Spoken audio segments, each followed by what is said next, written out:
السلام علیکم ورحمۃ اللہ وبرکاتہ۔ الحمد للہ رب العالمین والعاقبۃ للمتقین والصلاة والسلام علی سید الانبیاء والمرسلین وعلی آلہ وصحبہ اجمعین، اما بعد۔ وقد قال اللہ تبارک وتعالی فی القرآن المجید والفرقان الحمید: اعوذ باللہ من الشیطان الرجیم، بسم اللہ الرحمن الرحیم۔ وَذَكِّرْ فَإِنَّ الذِّكْرَى تَنفَعُ الْمُؤْمِنِينَ۔ معزز سامعین، ہم اور آپ بخوبی جانتے ہیں کہ آج کی یہ محفل اور اس مجلس کا انعقاد ایک دعوتی اور اصلاحی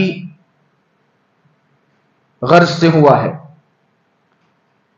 اور ایسی محفلوں کا انعقاد موجودہ دور کے تقاضوں میں سے ایک اہم ترین تقاضا بھی ہے۔ میں بلا کسی تاخیر سب سے پہلے اس مجلس کو آغاز کرنے کے لیے تلاوت کلام پاک کے لیے میں دعوت دیتا ہوں ہمارے اس مسجد کے مصلی جناب محمد یونس صاحب کہ وہ آئیں اور قرآن کریم کی چند آیات ہمارے سامنے تلاوت کریں۔ السلام علیکم ورحمۃ اللہ وبرکاتہ۔ اعوذ باللہ من الشیطان الرجیم، بسم اللہ الرحمن الرحیم۔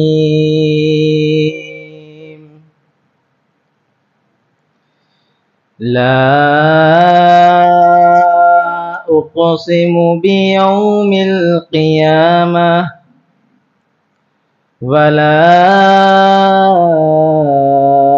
اقسم بالنفس اللوامہ، ایحسب الانسان ان لن نجمع عظامہ، بلا قادرین علی ان نسوی بنانہ، بل یرید الانسان لیفجر امامہ، یسأل ایان یوم القیامہ، فإذا برق البصر وخسف القمر وجمع الشمس والقمر، يقول الإنسان يومئذ أين المفر، كلا لا وزر، إلى ربك يومئذ المستقر، ينبأ الإنسان يومئذ بما قدم وأخر، بل الإنسان على نفسه بصيرا ولو ألقى معذيرا، لا تحرك به لسانك لتعجل به، إن علينا جمعه وقرآنه، فإذا قرأناه فاتبع قرآنه، ثم إن علينا بيانه۔ السلام علیکم۔ ماشاء اللہ تبارک اللہ، یہ تھے محمد یونس صاحب۔ اس کے بعد میں ایک حمد باری تعالیٰ پیش کرنے کے لیے جناب یوسف جانی صاحب کو دعوت دیتا ہوں کہ وہ آئیں اور ہمارے درمیان ایک حمد باری تعالیٰ پیش کریں۔ ہاشمی گھرانے سے، ہاشمی گھرانے سے، فخر انبیاء عرش کی بلندی سے، عرش کی بلندی سے، دم بدم ندائے ہاشمی گھرانے سے، ارے یہ تو غیر ممکن ہے مل سکے مثال ان کی، یہ تو غیر ممکن ہے، یہ تو غیر ممکن ہے مل سکے مثال ان کی، لیکن جو کلام حق، لیکن جو کلام حق میرے مصطفیٰ ہے، لیکن جو کلام حق میرے مصطفیٰ ہے، عرش کی بلندی سے دم بدم ندائے، ہاشمی گھرانے سے زندگی سنوارو تم، سامنے اسے رکھ کر زندگی سنوارو تم، زندگی سنوارو تم، سامنے اسے رکھ کر آپ نے جو شریعت کا، آپ نے جو شریعت کا لے کے آئینہ، آپ نے جو شریعت کا لے کے آئینہ، عرش کی بلندی سے دم بدم ندائے، ہاشمی گھرانے سے۔ آخری اشعار سماعت فرمائیں۔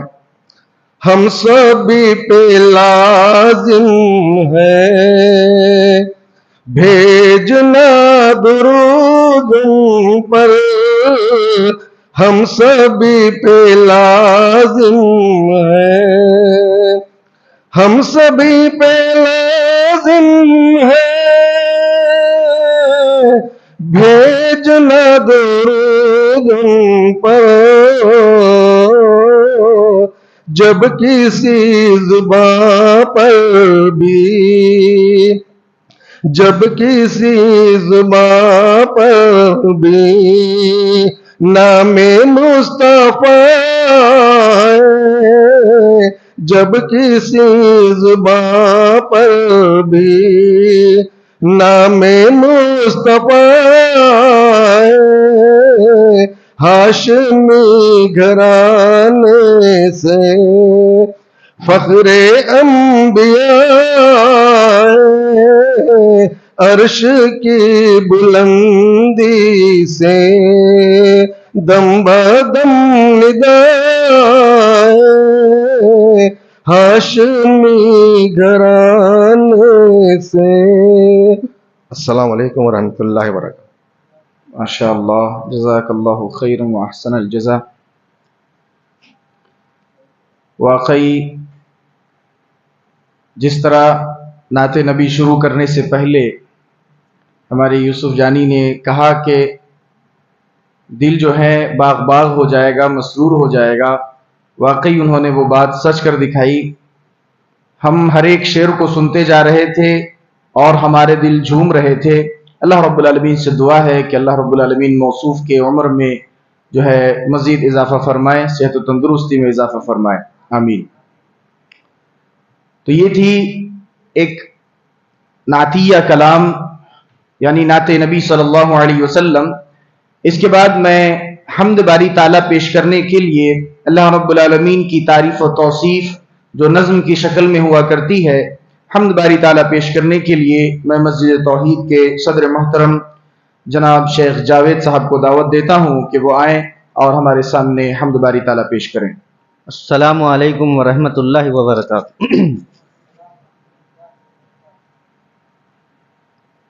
مالک کا آسمان ہے، مالک کی یہ زمین ہے،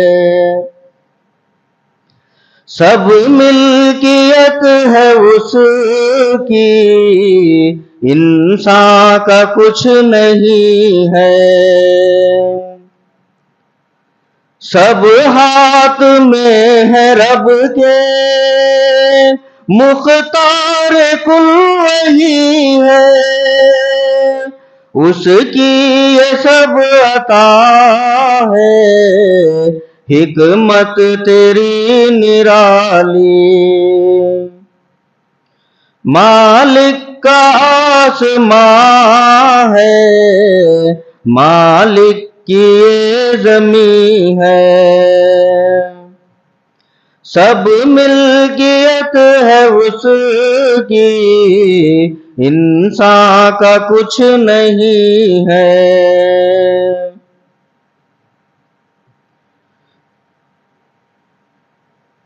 اے نا سمجھ اے ناداں، کیوں بھولتا ہے رب کو، کر بندگی خدا کی، پھر لوٹنا وہی ہے۔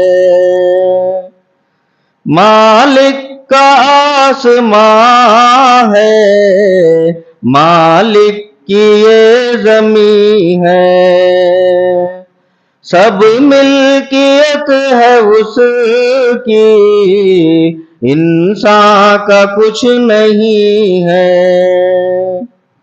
السلام علیکم ورحمۃ اللہ۔ ماشاء اللہ تبارک اللہ۔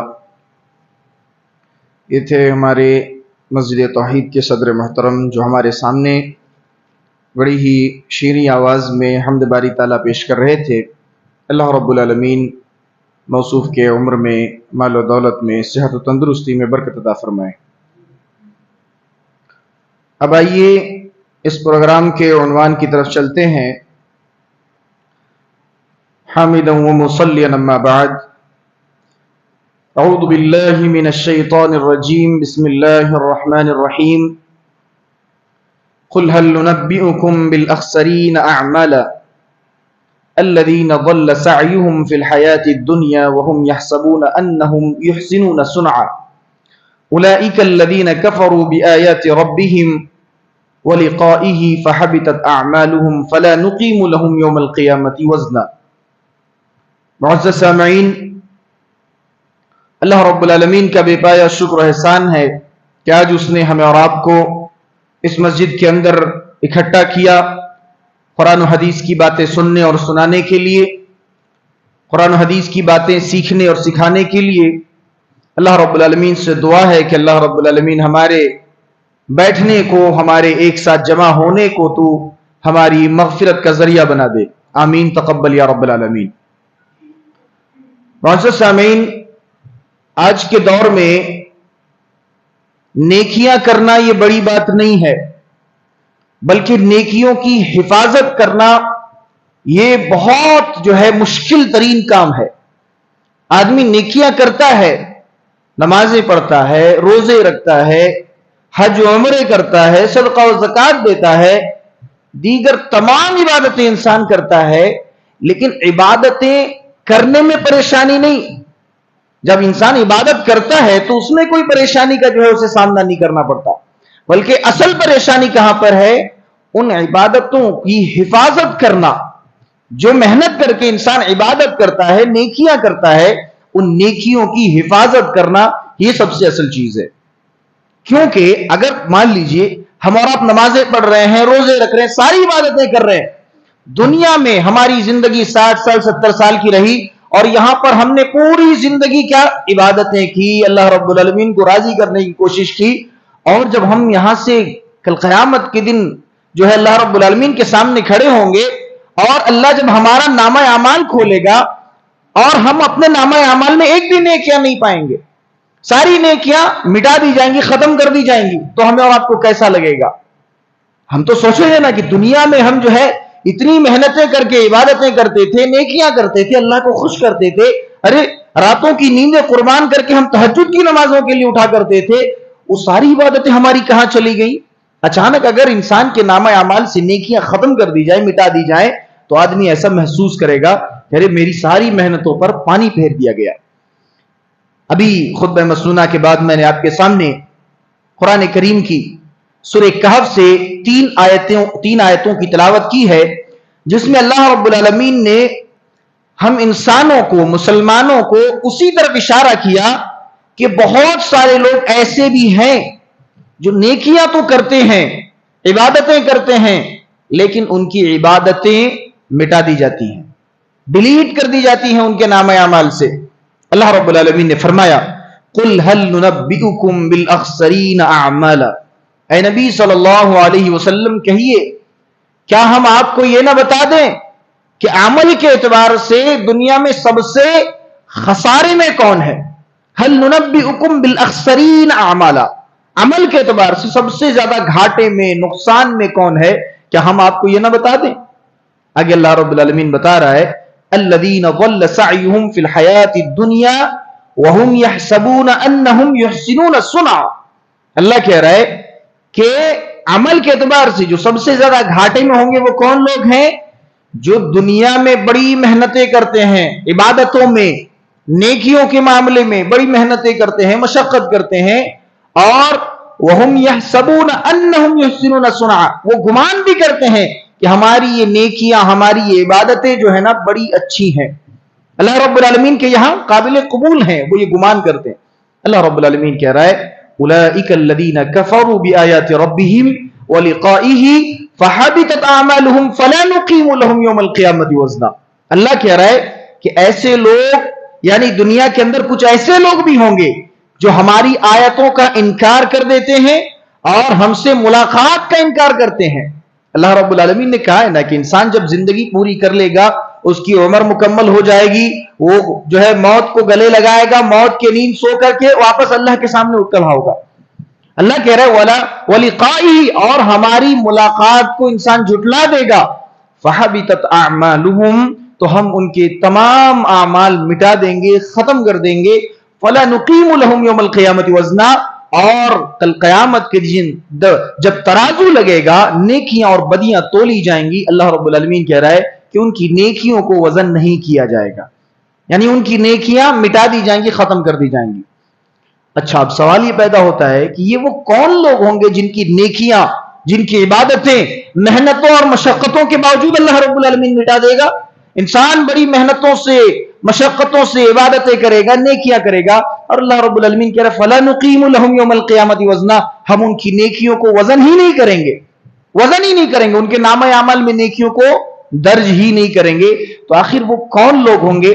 آئیے ذرا ہم دیکھتے ہیں ایسے کون سے اعمال ہیں جن کے کرنے سے انسان کے نیک اعمال برباد ہو جاتے ہیں، انسان کی نیکیاں، انسان کی عبادتیں اکارت کر دی جاتی ہیں، مٹا دی جاتی ہیں، ختم کر دی جاتی ہیں۔ وہ کون سی چیزیں ہیں؟ ہم اور آپ جانتے ہیں کہ ہمارے اس دنیا میں آنے کا مقصد ہی عبادت ہے، اور عبادت کے لیے ہی ہمیں پیدا کیا گیا، وَمَا خَلَقْتُ الْجِنَّ وَالْإِنسَ إِلَّا لِيَعْبُدُونَ، اور اللہ رب العالمین اس میں ہمیں دیکھنا بھی چاہتا ہے کہ ہم میں سے کون اچھا عمل کر رہا ہے، کون برا عمل کر رہا ہے۔ تبارک الذی بیدہ الملک وہو علی کل شیء قدیر، اللہ رب العالمین کہہ رہا ہے کہ بڑی بابرکت ہے وہ ذات جس کے ہاتھ میں بادشاہت ہے اور تمام چیزوں کی ملکیت، قدرت اسی کے ہاتھوں میں۔ تو اللہ رب العالمین نے یہ ساری چیزیں ہمیں اور آپ کو بتایا، اور جو ہے ہمیں بتا دیا کہ ہمارے اس دنیا میں آنے کا مقصد کیا ہے، عبادت ہے۔ اب آئیے دیکھتے ہیں کہ عبادتوں کو، نیکیوں کو برباد کرنے والے اعمال کون سے ہیں۔ سب سے پہلے یہ جان لیا جائے کہ انسان کی عبادتیں تبھی قابل قبول ہیں جب انسان مسلمان ہے۔ اگر وہ کلمہ گو ہے تو اس کی عبادتیں قابل قبول ہیں، اگر وہ کلمہ نہیں پڑھتا ہے، محمد صلی اللہ علیہ وسلم کا کلمہ نہیں پڑھتا ہے، آپ صلی اللہ علیہ وسلم کی نبوت اور رسالت کا اقرار نہیں کرتا ہے، اللہ رب العالمین کی وحدانیت کا اقرار نہیں کرتا ہے، تو ایسے انسان کی عبادتیں قبول نہیں کی جاتی ہیں۔ فرمایا اللہ رب العالمین نے قرآن حکیم کے اندر وَمَن يَبْتَغِ غَيْرَ الْإِسْلَامِ دِينًا فَلَن يُقْبَلَ مِنْهُ۔ اللہ رب العالمین اعلان کرتا ہے، واضح طور پر مسلمانوں سے خطاب کرتے ہوئے کہہ رہا ہے، تمام لوگوں کو خطاب کرتے ہوئے کہہ رہا ہے، وَمَن يَبْتَغِ غَيْرَ الْإِسْلَامِ دِينًا، سن لو اے لوگو، جو آدمی دین اسلام سے ہٹ کر کے کوئی دوسرے طریقے پر چلتا ہے، اور چاہے وہ کتنی بھی عبادتیں کر لے، چاہے وہ کتنی بھی نیکیاں کر لے، فَلَن يُقْبَلَ مِنْهُ، تو اللہ رب العالمین کا فیصلہ سن لو کہ اللہ رب العالمین دین اسلام سے ہٹ کر کوئی بھی عمل، کوئی بھی عبادت قبول نہیں کرتا ہے۔ پہلی چیز معلوم ہو گئی کہ انسان کا عمل، انسان کی نیکیاں تبھی قابل قبول ہے جب انسان مسلمان ہو، کلمہ گو ہو، اور اللہ رب العالمین کی وحدانیت کا اقرار کرنے والا ہو۔ اب آئیے دیکھتے ہیں، اچھا مسلمان آدمی ہو گیا، کلمہ گو ہو گیا، اب اس کی نیکیاں کیسے برباد ہوں گی؟ یہ تو معلوم ہے کہ اگر انسان مسلمان نہیں ہے، مومن نہیں ہے، تو اس کی نیکیاں سرے سے جو ہے قبول نہیں کی جائیں گی۔ لیکن ایک آدمی جو مسلمان ہے، کلمہ پڑھتا ہے، اللہ رب العالمین کو مانتا ہے، نبی کی نبوت و رسالت کو مانتا ہے، اس کی نیکیاں کیسے برباد کی جائیں گی؟ آئیے دیکھتے ہیں۔ سب سے پہلی چیز، چند اعمال کو ہم گنتے جاتے ہیں، ویسے تو بہت ساری چیزیں ہیں جس سے عمل برباد کر دیے جاتے ہیں، لیکن چند ایک چیز کو ہم دیکھ لیتے ہیں۔ سب سے پہلی چیز شرک، یاد رکھتے جائیے، سب سے پہلی چیز شرک ہے۔ انسان دنیا میں آیا، عبادتیں کرتا ہے، اور اللہ رب العالمین کو مانتا ہے، محمد صلی اللہ علیہ وسلم کو بھی مانتا ہے، ایمان بھی لا رہا ہے، اور ساتھ ہی ساتھ وہ کیا کر رہا ہے؟ وہ شرک بھی کر رہا ہے، شرک بھی کر رہا ہے۔ تو ایسی صورت میں اللہ رب العالمین انسانوں کے نیکیوں کو برباد کر دیتا ہے، ختم کر دیتا ہے۔ دلیل کیا ہے؟ آئیے قرآن حکیم کے اندر دیکھتے ہیں۔ اللہ سبحانہ و تعالی نے عام مسلمانوں کے لیے بھی کہا، لیکن خاص کر کے نبی اکرم جناب محمد رسول اللہ صلی اللہ علیہ وسلم کو کیا فرمایا؟ لَإِنْ أَشْرَكْتَ لَيَحْبَطَنَّ عَمَلُكَ وَلَتَكُونَنَّ مِنَ الْخَاسِرِينَ۔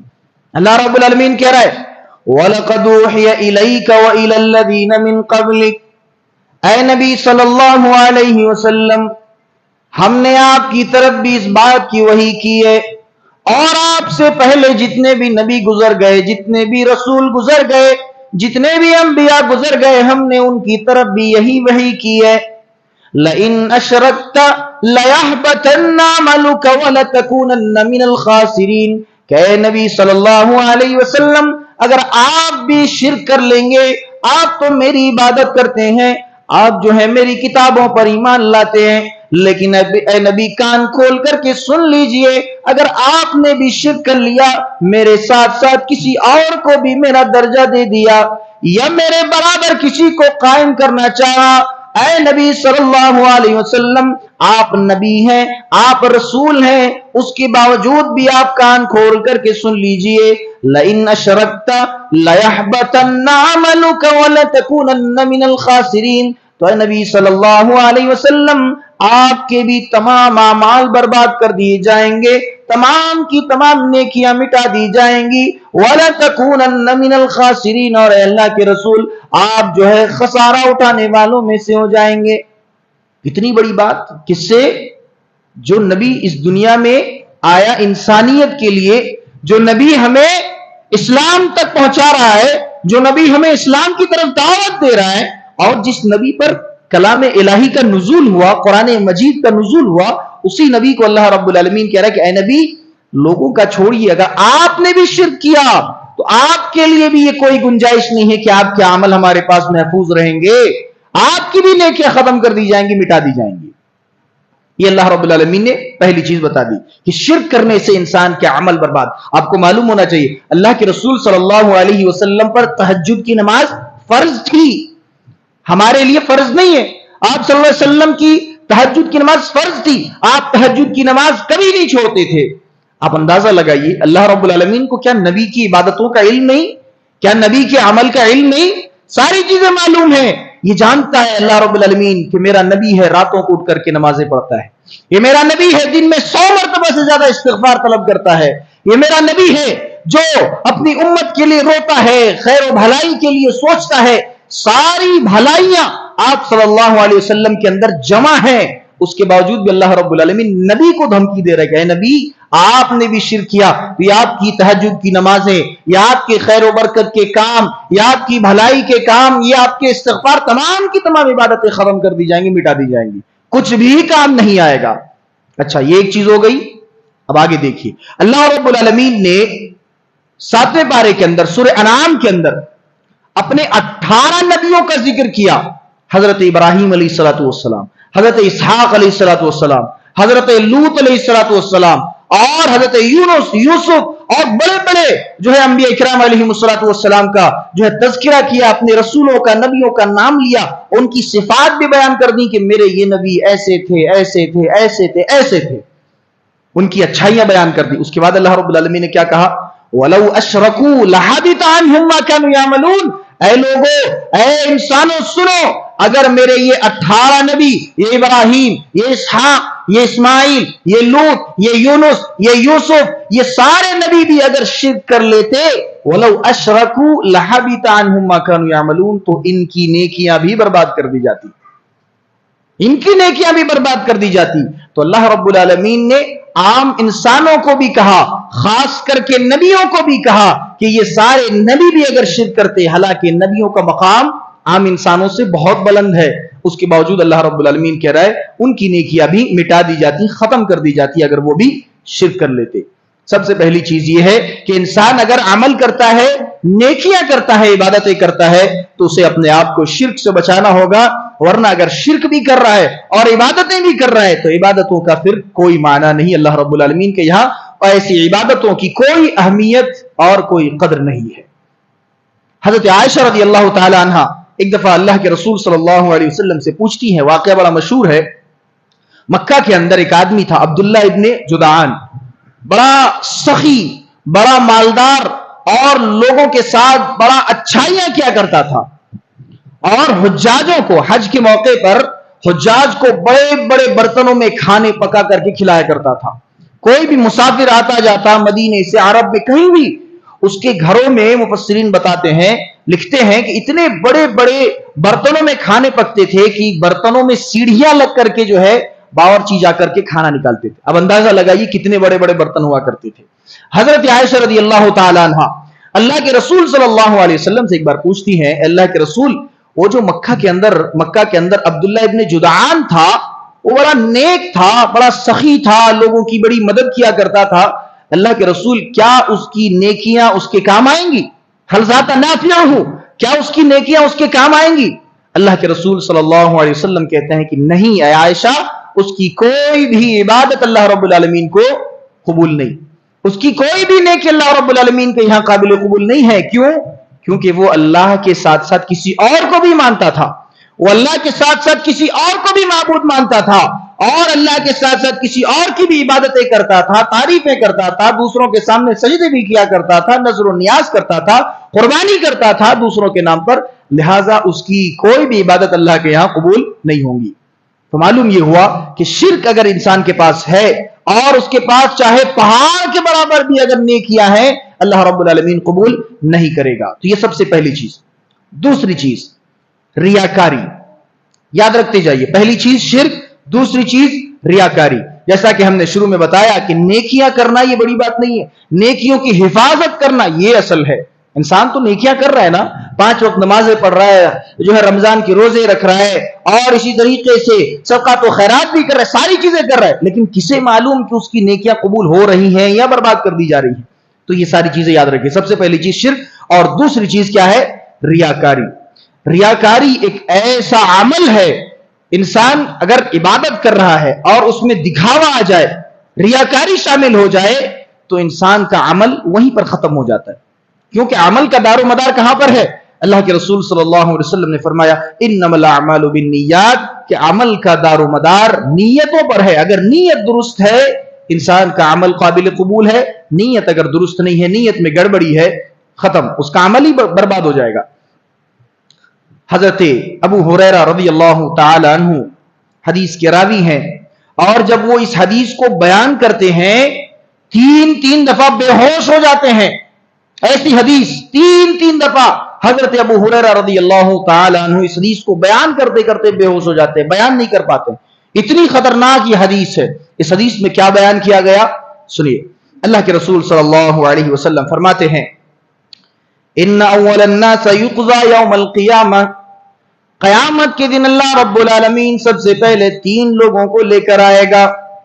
بڑی مشہور حدیث ہے، ہم اور آپ جانتے ہیں اس حدیث کے اندر اللہ رب العالمین نے، اللہ کے رسول صلی اللہ علیہ وسلم نے کیسی باتیں بتائی ہیں. اللہ کے رسول فرماتے ہیں ان اول الناس یقضى یوم القیامہ، قیامت کے دن اللہ رب العالمین سب سے پہلے 3 لوگوں کو بلائے گا. ان میں سے ایک آدمی ہوگا جو شہید ہوا ہوگا، دنیا میں بڑا طاقتور تھا، بڑا بہادر تھا، اور لوگ اس کی بہادری سے واقف بھی تھے. اللہ رب العالمین اسے اپنے سامنے بلائے گا، اس کی نعمتیں یاد دلائے گا. وہ بندہ اپنی نعمتوں کو یاد بھی کرے گا کہ ہاں اللہ رب العالمین نے مجھے بہت بہادر بنایا تھا. اب اللہ رب العالمین پوچھے گا اے میرے بندے بتا، جو میں نے تجھے یہ طاقت و قوت سے نوازا تھا، میں نے تجھے یہ نعمتیں دی تھی، بتا اے میرے بندے تو نے دنیا میں اس نعمت کا کیسا استعمال کیا، اپنی بہادری کا تو نے دنیا میں کیا انجام دیا. وہ بندہ کہے گا اے اللہ مجھے تو نے بہادر بنایا تھا، طاقتور بنایا تھا، اے اللہ میں تیرے راستے میں لڑتا رہا، جہاں کبھی تجھے ضرورت پڑی تیرے راستے میں جنگ لڑنے کی نوبت آئی، اے اللہ میں تیرے راستے میں لڑتا رہا یہاں تک کہ میں لڑتے لڑتے شہید ہو گیا. اے اللہ میں وہ جنگ لڑ رہا تھا اور سامنے تیرے جو ہے اسلام کے دشمنان بھی تھے، اے اللہ میری تلواریں تھی، ان کی گردنیں تھی، اے اللہ میں ان کی گردنوں کو کاٹ رہا تھا اور جو ہے مجھے بھی کاٹ دیا گیا، میں بھی شہید ہو گیا. اللہ رب العالمین کہے گا کذبت، تو جھوٹ بول رہا ہے، تو نے میری رضامندی کے لیے یہ کام نہیں کیا. اے میرے بندے تو لڑا تو صحیح، دنیا میں تو نے جنگیں بھی لڑی، تو شہید بھی ہوا، لیکن تیری نیت مجھے خوش کرنا نہیں تھا، تیری نیت تو کچھ اور ہی تھی. تجھے تو یہ مقصود تھا کہ تو لڑے اور لوگ تجھے دیکھ کر کے تیری تعریفیں کرے، تیری بہادری کے قصے گائیں اور تیری بہادری کی کہانیاں لوگ بنائیں. اے بندے تو جھوٹ بول رہا ہے، تیری نیت صحیح نہیں تھی، تیرے اندر ریاکاری تھی. اللہ رب العالمین فوراً فرشتوں کو حکم دے گا اسے منہ کے بل گھسیٹتے ہوئے جہنم میں لے کر کے جاؤ. شہید کا درجہ کتنا بڑا ہے، بغیر حساب کتاب کے اللہ رب العالمین جنت میں داخل کر دیتا ہے. اور یہاں پر شہید کا یہ مقام ہے کہ اللہ رب العالمین اس شہید سے جب سوال کرے گا، اس کے اندر ریاکاری تھی، اللہ منہ کے بل گھسیٹتے ہوئے جہنم میں پھینکوا دے گا. کتنی خطرناک چیز ہے، ریاکاری آ گئی نا. شہید کا درجہ بہت بلند، لیکن اللہ رب العالمین کی عبادت میں ریاکاری اگر آ گئی، شہید چاہے جنگ لڑنا کتنا بھی عظیم عمل ہو، لیکن اس میں بھی اگر ریاکاری آ جائے تو وہ عمل بھی برباد ہو جاتا ہے. یہ پہلی چیز. حدیث کے اندر دوسری چیز کا بیان ہے کہ اللہ رب العالمین دوسرے بندے کو بلائے گا. وہ بندہ قرآن کا عالم ہوگا، شریعت کا علم رکھنے والا ہوگا. اللہ رب العالمین اسے بھی اپنی نعمتیں یاد دلائے گا اور وہ بندہ اپنی نعمتیں یاد بھی کرے گا. اب اللہ پوچھے گا بتا میں نے تجھے علم دیا، قرآن کا علم دیا، تجھے ہم نے قرآن کا قاری بنایا، تیری آواز ہم نے بڑی اچھی بنائی، بتا تو نے کیا کیا اس علم کا. وہ بندہ کہے گا اے اللہ تو نے جو مجھے علم دیا میں اس کے ذریعے سے لوگوں کو پڑھاتا تھا، میں خود سیکھتا تھا، لوگوں کو سکھاتا تھا، تیرے قرآن کی تلاوتیں کرتا تھا. اے اللہ جب جب میں تیرے قرآن کی تلاوت کرتا تھا مجھے بڑا سکون ملتا تھا. اللہ رب العالمین فوراً کہے گا کذبتا، تو جھوٹ بول رہا ہے. بھرے مجمع میں اللہ رب العالمین اسے ٹوکے گا. آپ تصور کریں میدان محشر کا وہ عالم ہوگا، سارے لوگ حساب و کتاب کے لیے کھڑے ہیں، اللہ سب کے سامنے اسے کہے گا تو جھوٹا ہے. کیسا لگے گا انسان کو؟ ایک انسان کہہ رہا ہے اللہ کو اے اللہ میں تیری رضامندی کے لیے قرآن پڑھتا تھا، لوگوں کو سکھاتا تھا. اللہ وہیں پر ٹوکے گا تو جھوٹ بول رہا ہے، تو جھوٹ بول رہا ہے. تو نے قرآن سیکھا، لوگوں کو سکھایا، میرے قرآن کی تلاوت بھی کرتا تھا، لیکن تیری نیت میری رضامندی نہیں تھی، بلکہ تو لوگوں کو خوش کرنا چاہتا تھا. تو قرآن اس لیے پڑھتا تھا تاکہ لوگ تیری تعریفیں کرے، تاکہ لوگ تیری تعریف کرے کہ دیکھو کتنی اچھی آواز میں قرآن پڑھتا ہے، دیکھو کتنی اچھی جو ہے، کتنے اچھے فتوے دیتا ہے، کتنا اس کے پاس علم ہے. تو یہ لوگوں کو دکھایا کرتا تھا. لہذا فرشتوں کو حکم دیا جائے گا فرشتوں منہ کے بل گھسیٹتے ہوئے اسے بھی جہنم میں پھینک دو. قرآن کا علم سیکھنا کتنا جو ہے بلند جو ہے کام ہے. اللہ کے رسول صلی اللہ علیہ وسلم کی حدیث ہے خیرکم من تعلم القرآن وعلمہ، تم میں سب سے بہترین وہ ہے جو قرآن کو سیکھے اور سکھائے۔ اور کس کی سرٹیفکیٹ کی ضرورت ہے؟ اور کون کہے کہ انسان بہتر ہے؟ اللہ کے رسول خود کہہ رہے ہیں کہ تم میں بہترین وہ ہے جو قرآن کو سیکھے سکھائے۔ اس کے باوجود بھی اس کے اندر ریاکاری پیدا ہو گئی، اللہ رب العالمین نے منہ کے بل گھسیٹتے ہوئے جہنم میں پھینکوا دیا۔ تیسرے آدمی کو بلایا جائے گا، تیسرا آدمی آئے گا، اللہ رب العالمین اسے اپنی نعمتیں یاد دلائے گا، وہ بندہ اپنی نعمتیں یاد بھی کرے گا۔ اللہ کہے گا بندہ بتا، میں نے تجھے مال و دولت سے نوازا تھا، میں نے تجھے دنیا میں بڑا مالدار بنایا تھا، مال و دولت کی تیرے پاس کوئی کمی نہیں تھی، ساری چیزوں کی سہولتیں ہم نے تجھے دے رکھی تھی، بتا تو نے کیا کیا، ان نعمتوں کا کیا کیا تو نے؟ وہ کہے گا اے اللہ، جہاں کہیں بھی جب میں نے جو ہے ایسا راستہ دیکھا جہاں خرچ کرنا تھا، تیرے راستے میں پیسے خرچ کرنا تھا، مال و دولت کی ضرورت پڑی، اے اللہ میں آگے آگے تھا، میں ہمیشہ سے مسجدیں بنوانے کا کام کرتا تھا، میں مدارس بنوانے کا کام کرتا تھا، دینی اداروں کو قائم کیا کرتا تھا، اے اللہ جتنے بھی مال میرے جو ہے اس میں خرچ ہوئے اور تیری رضا کے لیے میں نے خرچ کیا۔ اللہ رب العالمین کہے گا کذبت، تو جھوٹ بول رہا ہے، تو نے مال و دولت خرچ کیا، میرے راستے میں تو نے خرچ کیا، لیکن تیری نیت درست نہیں تھی، تو لوگوں کو دکھانے کے لیے کیا کرتا تھا کہ دیکھو میں مال و دولت خرچ کر رہا ہوں اللہ کے راستے میں، لوگ مجھے سخی کہیں، مجھے مالدار کہیں، مجھے دانی کہیں۔ اللہ رب العالمین اسے بھی جو ہے منہ کے بل گھسیٹتے ہوئے جہنم میں پھینکوا دے گا۔ تو یہ ریاکاری کا انجام ہے کہ انسان کتنا بھی نیک عمل کرے، اگر اس کے اندر ریاکاری آ گئی تو سمجھئے کہ اس کی نیکیاں، اس کے نیک اعمال، اس کی عبادتیں دھری کی دھری رہ جائیں گی۔ اللہ رب العالمین فرشتوں کو حکم دے دے گا کہ جاؤ جہنم میں پھینک دو۔ تو یہ دوسری چیز۔ تیسری چیز کہ اللہ کے رسول صلی اللہ علیہ وسلم نے حضرت ثوبان رضی اللہ تعالیٰ عنہ اس حدیث کے راوی ہیں، حدیث سنیے، اس کے بعد اللہ کے رسول صلی اللہ علیہ وسلم نے اس حدیث میں کس چیز کے تعلق سے بیان کیا معلوم ہوگا۔ حضرت ثوبان رضی اللہ تعالیٰ عنہ راوی حدیث ہیں، وہ فرماتے ہیں کہ اللہ کے رسول صلی اللہ علیہ وسلم کو میں نے فرماتے ہوئے سنا ہے کہ قیامت کے دن میری امت میں سے بہت سے ایسے لوگ آئیں گے جنہیں میں جانتا ہوں کہ وہ نیکیاں کرتے تھے، وہ نمازیں پڑھتے تھے، وہ روزہ رکھتے تھے، وہ صدقات و خیرات کرتے تھے، ساری چیزیں کرتے تھے، اور ان کی نیکیاں پہاڑوں کے برابر ہوں گی۔ اللہ کے رسول کیا کہہ رہے ہیں؟ ان کی نیکیاں پہاڑوں کے برابر ہوں گی۔ حضرت ثوبان رضی اللہ تعالیٰ عنہ کہتے ہیں اے اللہ کے رسول، پہاڑوں کے برابر نیکیاں ہوں گی تب تو وہ آدمی بڑا خوش نصیب ہوگا۔ اللہ کے رسول صلی اللہ علیہ وسلم فرماتے ہیں وہ آدمی جو پہاڑوں کے برابر اپنی نیکیاں لے کر کے آئے گا، اس کی ساری نیکیاں اللہ رب العالمین ختم کر دے گا، اس کی ساری نیکیاں اللہ رب العالمین مٹا دے گا۔ میرے بھائیوں، پہاڑ کتنی بڑی چیز ہے ہم اور آپ جانتے ہیں، پہاڑ کتنی بڑی چیز ہے، کتنے اونچے اونچے پہاڑ ہمیں نظر آتے ہیں، ایک چھوٹا سا پہاڑ بھی اگر دیکھ لیا جائے تو وہ بھی بہت بڑا معلوم ہوتا ہے۔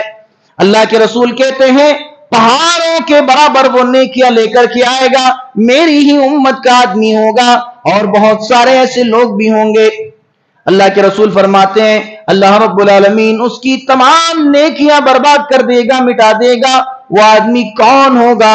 اللہ کے رسول فرماتے ہیں وہ ایسا آدمی ہوگا جو لوگوں کے سامنے تو نیکیاں کرتا تھا، لوگوں کے سامنے نمازیں پڑھتا تھا، زکوٰۃ دیا کرتا تھا، اور لوگوں کے سامنے اللہ رب العالمین کے لیے مال خرچ کیا کرتا تھا، لیکن جب اکیلے میں جاتا تھا، تنہائی میں ہوا کرتا تھا تو وہ گناہ کے کام بھی کرتا تھا۔ معلوم یہ ہوا کہ تنہائی میں کیے جانے والے برے اعمال انسان کے نیک اعمال کو مٹا دیتے ہیں۔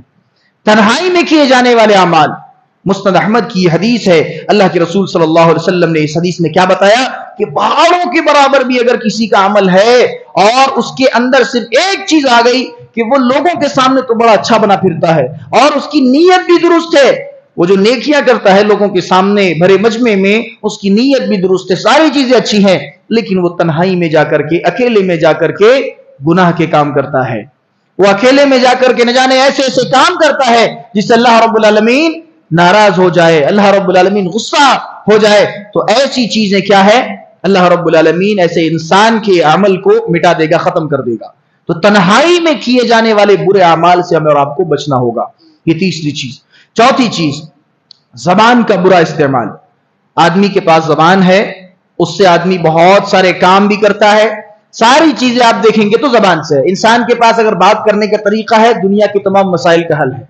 بات کرنے کا اگر اس کے پاس سلیقہ ہے, ہنر ہے, اور اس کے اندر یہ طاقت و قوت ہے زبان میں, تو وہ سارے مسائل خود بخود حل کر لیتا ہے زبان کی طاقت سے, ہے نا. اور زبان کی طاقت سے ہی وہ قرآن پڑھتا ہے, زبان سے ہی وہ کیا علم سیکھتا ہے, ساری چیزیں زبان سے. لیکن اس زبان کی وجہ سے بھی انسان جہنم میں چلا جاتا ہے اور انسان کے عمل برباد کر دیے جاتے ہیں. حضرت معاذ رضی اللہ تعالی عنہ راوی حدیث ہے, وہ بیان فرماتے ہیں کہ وہ اللہ کے رسول صلی اللہ علیہ وسلم کے ساتھ اونٹنی پر سوار ہیں, اور پوچھتے ہیں اللہ کے رسول کو, کہتے ہیں اللہ کے رسول مجھے کوئی ایسا عمل بتا دیجئے جس سے اللہ رب العالمین مجھے جنت میں داخل کر دے. حضرت معاذ رضی اللہ تعالی عنہ نے جب یہ پوچھا, اللہ کے رسول صلی اللہ علیہ وسلم نے بتایا, بہت ساری چیزیں بتائیں, نماز پڑھو, روزہ رکھو, زکات دو, حج کرو, یہ ساری چیزیں بتائے. اس کے بعد اللہ کے رسول صلی اللہ علیہ وسلم نے حضرت معاذ رضی اللہ تعالی عنہ کو نصیحت کی. کیسی نصیحت؟ کہا, اپنی زبان کو پکڑ کر کے کہا, اے معاذ کف علیک ھذا, اے معاذ اس زبان کو قابو میں رکھو, ساری چیزیں صحیح ہو جائیں گی. اس زبان کو اگر کنٹرول میں رکھ لیا, اس زبان کی اگر تم نے حفاظت کر لی تو سمجھو تم جنتی ہو. اور اگر یہ زبان تمہاری خراب ہو گئی, تمہارے زبان سے اگر بری باتیں نکلنے لگی یا پھر برا استعمال ہونے لگا اس زبان کا, تو سمجھ لو تمہاری جنت میں جانے کی خواہش رہ جائے گی اور تم جہنم میں چلے جاؤ گے. حضرت معاذ رضی اللہ تعالیٰ عنہ تعجب میں پوچھتے ہیں, اللہ کے رسول کیا کوئی زبان کی وجہ سے بھی جہنم میں جائے گا؟ اللہ کے رسول کہتا ہے, معاذ تجھے تیری ماں گم کر دے. یہ عرب میں ایک مقولہ ہوا کرتا تھا. اللہ کے رسول کہتے ہیں, اے معاذ تجھے تیری ماں گم کر دے, میں تو تجھے بڑا عقل مند سمجھا کرتا تھا, تو اتنی بات نہیں سمجھتا کہ زبان کی وجہ سے انسان جہنم میں چلے جائیں گے. اللہ کے رسول صلی اللہ علیہ وسلم نے بتایا کہ زبان کی وجہ سے بھی انسان اپنے نیک اعمال کے ہوتے ہوئے بھی انسان جہنم میں چلا جائے گا. اس کے پاس نیک اعمال بھی ہیں, لیکن اگر زبان خراب ہو گئی, زبان بگڑ گئی اور زبان غلیظ ہو گئی, زبان سے وہ آدمی اچھا کام نہیں کرتا, اچھے استعمال میں زبان کو نہیں لگاتا, تو پھر ایسے آدمی کی تمام عبادتیں, تمام نیکیاں دھری کی دھری رہ جائیں گی, اور قیامت کے دن اللہ رب العالمین ایسے آدمی کو جہنم میں پھینک دے گا. اسی لیے اللہ کے رسول صلی اللہ علیہ وسلم نے فرمایا, من کان یؤمن باللہ والیوم الآخر فلیقل خیرا او لیصمت. کہا کہ جو آدمی اللہ پر اور یوم آخرت پر ایمان لاتا ہے, اسے چاہیے کہ وہ کوئی اچھی بات کہے ورنہ خاموش رہے. کیوں یہ بات کہی اللہ کے رسول صلی اللہ علیہ وسلم نے؟ اس کے پیچھے کا بڑا ریزن یہ ہے کہ اگر زبان کا استعمال صحیح نہیں ہوا, اچھا زبان کا غلط استعمال ایک طرف ہے اور انسان خاموش رہے, یہ زیادہ اچھا ہے. زبان کا بلا وجہ آدمی فضول کی باتیں کرتا ہے, فضول کی باتیں کرتے کرتے چغلی, غیبت اور حسد جلن کی باتیں اور طرح طرح کی ایک دوسرے کی برائیاں, ادھر ادھر کی گالی گلوچ, یہ ساری چیزیں شروع ہونے لگتی ہیں. اگر انسان زیادہ باتیں کرنے لگ جائے مجلسوں میں, غیبتیں اور چغلیاں شروع ہو جاتی ہیں, اور اس کا نتیجہ یہ ہوتا ہے کہ انسان کے نیک اعمال برباد ہو جاتے ہیں, انسان کی عبادتیں ساری کی ساری ختم کر دی جاتی ہیں, اور اللہ رب العالمین اس کے نیک اعمال کو مٹا دیتا ہے اور اسے جہنم کے لیے لکھ دیتا ہے. اسی لیے اللہ کے رسول صلی اللہ علیہ وسلم نے فرمایا, فَلْيَقُلْ خَيْرًا أَوْ لِيَصْمُتْ. جو آدمی اللہ پر اور یوم آخرت پر یقین رکھتا ہے, ایمان رکھتا ہے, اسے چاہیے کہ وہ اپنے زبان کا اچھا استعمال کرے, یا تو اچھی بات کہے یا پھر خاموش بیٹھا رہے. یہ چوتھی چیز. پانچویں چیز کیا ہے؟ غرور اور تکبر. یہ ایک ایسا عمل ہے, غرور اور تکبر ایک ایسا عمل ہے کہ انسان کے پاس بہت عمل ہے, انسان زندگی بھر نیک اعمال کرتا ہے, اور اس کے باوجود بھی اس کے اندر اگر صرف رائی کے دانے کے برابر بھی اگر تکبر آ گیا, اللہ رب العالمین اسے جنت میں نہیں داخل کرے گا, اللہ رب العالمین اسے جہنم میں ڈال دے گا. پیارے حبیب صلی اللہ علیہ وسلم کی حدیث ہے, لا يدخل الجنت من كان في قلبه مثقال من کبر. اللہ کے رسول صلی اللہ علیہ وسلم فرماتے ہیں کہ جس کے دل میں رائی کے دانے کے برابر بھی اگر حسد ہے, تکبر ہے اور گھمنڈ ہے, تو ایسا آدمی پھر جنت میں نہیں جائے گا, بلکہ اس کا ٹھکانہ جہنم ہے. اللہ کے رسول صلی اللہ علیہ وسلم نے ہمیں آپ کو بتا دیا. اب غور کریں, ہمارے سامنے ایک زندہ مثال ہے اللہ رب العالمین کے نیک لوگوں میں سے, نیک بندوں میں سے. شیطان بھی ایک ہوا کرتا تھا, شیطان بھی تھا, ہزاروں سال اللہ رب العالمین کی عبادتیں کرتا رہا, سجدے کرتا رہا, فرشتوں کے ساتھ بڑا متقی پرہیزگار رہا, لیکن جب اللہ رب العالمین کے سامنے انا خیر من کا لفظ استعمال کر دیا کہ میں اس سے بہتر ہوں، تکبر آ گیا، گھمنڈ انسان کے اندر، جب شیطان کے اندر گھمنڈ پیدا ہو گئی تو اللہ رب العالمین نے کیا کہا؟ چلو نکل جاؤ، جنت سے نکل جاؤ، تمہارے لیے اب جنت میں کوئی بھی اب ٹھکانہ نہیں باقی ہے۔ تو اللہ رب العالمین نے اس کی جو ہے عبادتوں کو دیکھا، ہزاروں سال کی عبادتیں دھری کی دھری رہ گئی، اس کے سارے سجدے دھرے کے دھرے رہ گئے، لیکن ایک بار اس نے کہا کہ انا خیر من، میں اس سے بہتر ہوں، میں آدم سے بہتر ہوں۔ تکبر جو ہے شیطان کے اندر پیدا ہو گیا، گھمنڈ آ گیا دل میں، اللہ رب العالمین نے جنت سے نکال دیا اور ہمیشہ ہمیش کے لیے اسے جنت سے نکال دیا۔ تو یہ بھی ایک بہت بڑا جو ہے انسان کے لیے خسارے والا عمل ہے کہ انسان کے اندر اگر گھمنڈ ہے، تکبر ہے، تو وہ پھر کبھی بھی جنت میں داخل نہیں ہو سکتا۔ اسی طریقے سے احسان جتلانا بھی ایک بہت بڑا جو ہے گھناؤنا عمل ہے۔ اگر انسان نیک اعمال کر رہا ہے، صدقات و خیرات کر رہا ہے، بہت صدقات و خیرات کر رہا ہے، لیکن اگر اس کے اندر احسان جتلانا آ گیا، اللہ رب العالمین قرآن حکیم کے اندر فرماتا ہے، سورہ آل عمران کی آیت ہے، سورہ بقرہ کی آیت ہے، اللہ رب العالمین کہتا ہے یا ایھا الذین آمنوا لا تبطلوا صدقاتکم بالمن والاذی، اے ایمان والو، اللہ رب العالمین ایمان والوں سے مخاطب ہے، یا ایھا الذین آمنوا لا تبطلوا صدقاتکم بالمن والاذی، اے ایمان والو تم اپنے صدقات و خیرات کو، اپنے تمام اچھائیوں کو، اپنے مال خرچ کرنے کو لوگوں کے سامنے احسان جتلا کر کے برباد مت کرو۔ ایک انسان ہے جو بہت زیادہ مال و دولت خرچ کرتا ہے، جب کبھی کسی مومن بندے کو مصیبت میں دیکھتا ہے، پریشانی کی حالت میں دیکھتا ہے، اس کی مدد کرتا ہے، اس کے پریشانی میں جو ہے اس کا ساتھ دیتا ہے، اس کی تکلیفوں میں اس کا ساتھی بن جاتا ہے اور اپنے مال و دولت کے ذریعے سے اس کی مدد کرتا ہے، اللہ کے راہ میں صدقات و خیرات کرتا ہے، لیکن اس کے اندر ریاکاری، اس کے اندر جو ہے احسان جتلانا آ گیا، اللہ رب العالمین کہہ رہا ہے لا تبطلوا، اپنے اس عمل کو برباد مت کرو، بالمن والاذی، اپنے احسان جتلانے کی وجہ سے۔ اسی لیے اللہ رب العالمین نے قرآن حکیم کے اندر کہہ دیا اگر کوئی آدمی کسی کو کھانا بھی کھلا رہا ہے تو بھی اس کی نیت کیسی ہونی چاہیے کہ لا نطعمکم انما نطعمکم لوجہ اللہ، اے لوگوں سن لو، میں کسی کو کھانا بھی اگر کھلا رہا ہوں تو وہ اللہ رب العالمین کے لیے ہے، لوجہ اللہ لا نرید منکم جزاء ولا شکورا، اور میں جسے کھانا کھلا رہا ہوں، جسے میں مال و دولت کے ذریعے سے مدد کر رہا ہوں، لا نرید منکم جزاء ولا شکورا، نہ ہی میں اس سے کوئی جزا چاہتا ہوں، نہ ہی میں اس سے کوئی بدلہ چاہتا ہوں، اور نہ ہی میں یہ چاہتا ہوں کہ وہ بندہ میرا شکر گزار بن جائے۔ آدمی کسی پر احسان کر رہا ہے تو وہ اتنا بھی اس سے امید نہ رکھے کہ وہ اس کا شکریہ بھی ادا کرے۔ ہمارا حال کیا ہے؟ آج ہم اور آپ کسی کی اگر مدد کرتے ہیں تو دل میں یہ خواہش ہوتی ہے ارے میں نے اس کی مدد کی ہے، اس کا تو شکر گزار ہونا چاہیے، اسے میرا احسان ماننا چاہیے، اسے میرا شکریہ ادا کرنا چاہیے۔ یہ ساری چیزیں آج ہمارے اندر پیدا ہوتی ہیں، لہٰذا اللہ رب العالمین سے دعا کرے کہ یہ ساری صفتیں ہمارے اندر سے ختم ہو جائے۔ تو اللہ رب العالمین نے کہہ دیا لا تبطلوا صدقاتکم بالمن والاذی، اپنے نیک اعمال کو، اپنے صدقات و خیرات کو جو ہے برباد مت کرو احسان جتلا کر۔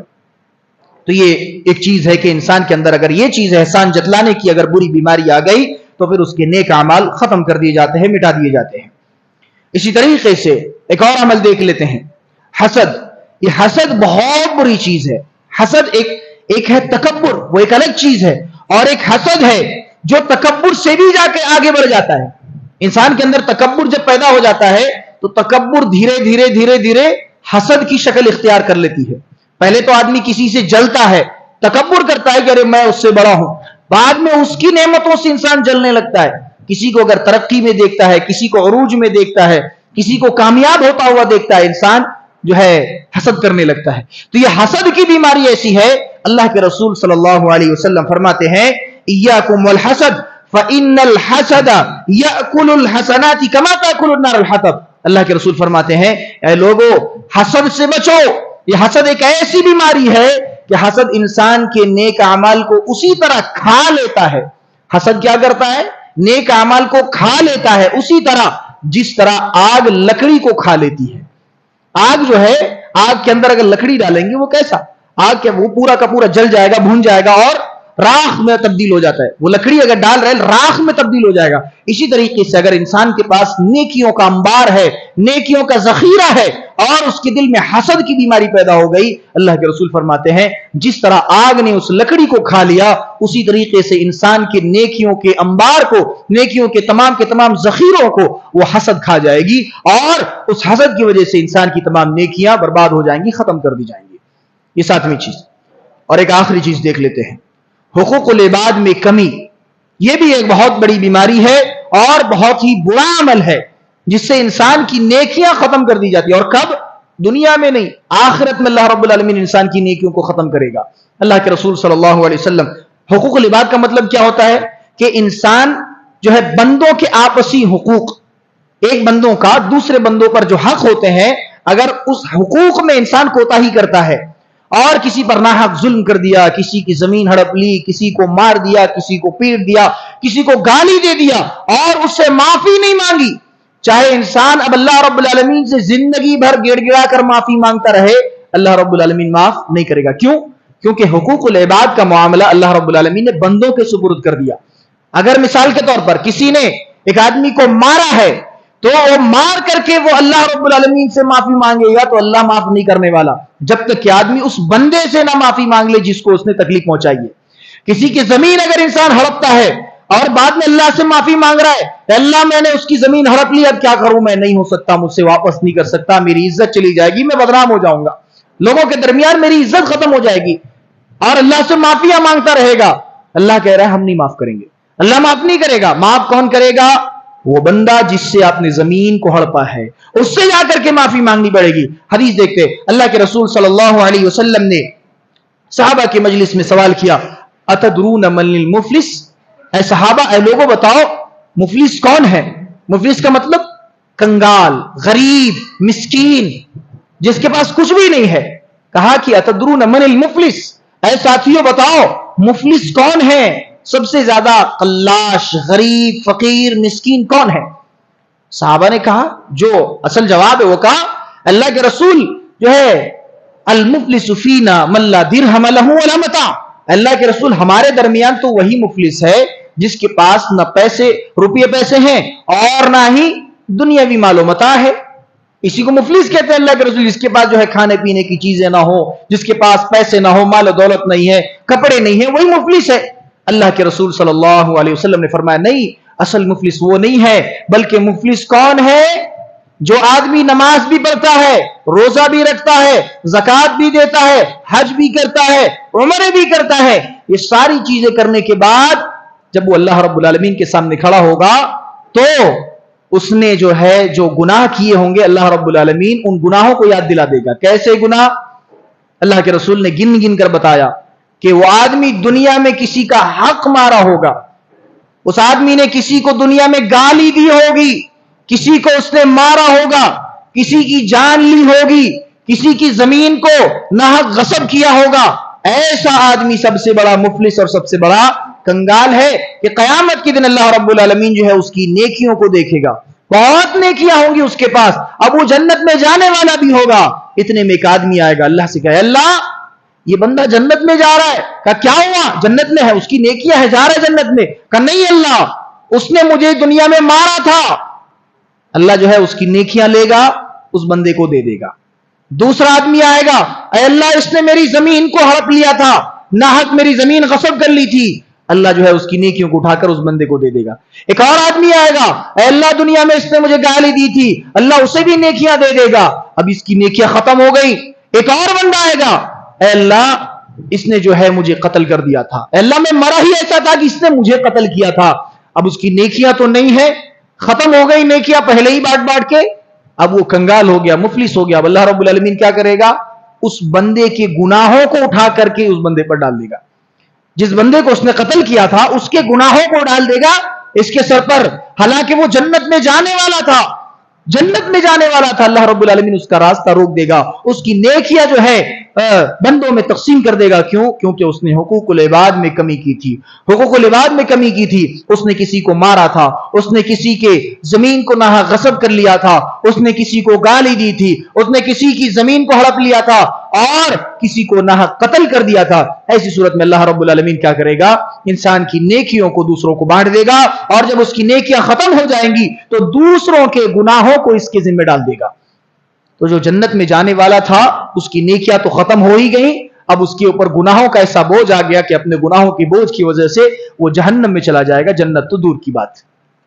تو یہ چند نیکیاں جو ہے, چند اعمال تھے جن کے کرنے سے اور جن کے ہونے سے انسان کی نیکیاں چاہے پہاڑوں کے برابر کیوں نہ ہو, انسان کی نیکیاں ختم کر دی جاتی ہیں, مٹا دی جاتی ہیں اور برباد کر دی جاتی ہیں. لہذا اگر ہمیں اور آپ کو اپنی نیکیوں کی حفاظت کرنی ہے, ہم اور آپ جانتے ہیں کہ ہم نمازیں پڑھ رہے ہیں اور ہم عبادتیں کر رہے ہیں, اگر ان عبادتوں کی حفاظت کرنی ہے, اگر ان نیکیوں کی حفاظت کرنی ہے, تو میرے بھائیوں ان ساری چیزوں پر غور کریں اور اپنے آپ کو شرک سے بچائیں, اپنے آپ کو ریاکاری سے بچائیں, اپنی زبان کا صحیح استعمال کریں, اور اسی طریقے سے اپنے آپ کو جو ہے غرور و تکبر کی بیماری سے بچائیں, تنہائی میں گناہ کرنے سے خود کو بچائیں اور احسان جتلانے سے خود بچیں, اور اسی طریقے سے اپنے آپ کو حسد کی بیماری سے بچیں, اور حقوق العباد میں جو ہے کوئی کوتاہی نہ کریں, ورنہ قیامت کی دن اللہ رب العالمین ہماری نیکیوں کو ختم کر دے گا اور ہمارا نامہ اعمال خالی ہو جائے گا نیکیوں سے,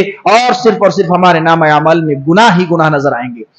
اللہ رب العالمین قیامت کے دن جب نیکیوں کا جو ہے نامہ اعمال سب کو دے گا, فَأَمَّا مَنْ أُوتِيَ كِتَابَهُ بِيَمِينِهِ, جس کے ہاتھوں میں نیکیوں کا جو ہے, جس کے ہاتھوں میں نامہ اعمال دائیں ہاتھ میں دے دیا گیا, جس کا نامہ اعمال انسان کو دائیں ہاتھ میں دے دیا گیا, فَيَقُولُ هَاؤُمُ اقْرَءُوا كِتَابِيَهْ, وہ آدمی کہتا پھرے گا, اے لوگو دیکھو یہ میرا نامہ اعمال ہے, لوگ پڑھو میرا نامہ اعمال, مجھے دائیں ہاتھ میں ملا, میری نیکیاں محفوظ ہیں, میری نیکیاں صحیح سلامت ہے, میں نے دنیا میں جو عبادتیں کی, میں نے دنیا میں جو نیکیاں کی, وہ ساری نیکیاں محفوظ ہیں, وہ ساری عبادتیں صحیح سلامت ہیں, میں خوش ہوں. وہ انسان اپنی خوشی کا اظہار کرے گا.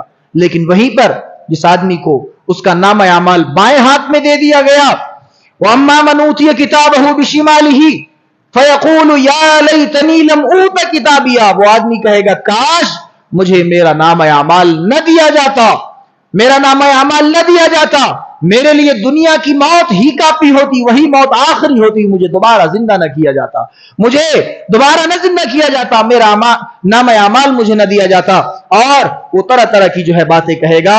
لہذا قیامت کے دن جو ہے پچھتانے سے اور حسرت و ندامت کرنے سے کوئی فائدہ نہیں. لہذا اپنی نیکیوں کی حفاظت اور اپنے عبادتوں کی حفاظت اگر کرنی ہے تو اس دنیا میں کریں, اور اپنے جو ہے نامہ اعمال کو اگر نیکیوں سے بھرا ہوا رکھنا چاہتے ہیں تو ان ساری چیزوں پر غور کریں اور دعا کرتے رہیں کہ اللہ رب العالمین ہم تمام لوگوں کی ہوئی عبادتوں کو قبول فرما لے. اے اللہ ہم تمام لوگوں کی چھوٹی سی چھوٹی عبادتوں کو بھی تو ہمارے نامہ اعمال میں محفوظ کر دے. اے اللہ ہم تمام لوگوں نے آج تک جتنی بھی عبادتیں کی, چاہے وہ چھوٹی ہو چاہے وہ بڑی عبادتیں ہو, نماز کی شکل میں ہو, روزوں کی شکل میں ہو, صدقات و خیرات کی شکل میں ہو, یا پھر کسی سے ہنس کر ملنے کی شکل میں ہو, اے اللہ ان تمام نیکیوں کو تو اپنے فضل و کرم سے قبول فرما لے. اے اللہ ہم نے آج تک جتنے بھی گناہ کیے ان تمام گناہوں کو تو اپنے فضل و کرم سے معاف فرما. اقول قولی هذا واستغفر الله لي ولكم ولسائر المسلمين انه تعالى جواد ملك بر رؤوف رحيم. سبحانك اللهم وبحمدك اشهد ان لا اله الا انت استغفرك واتوب اليك.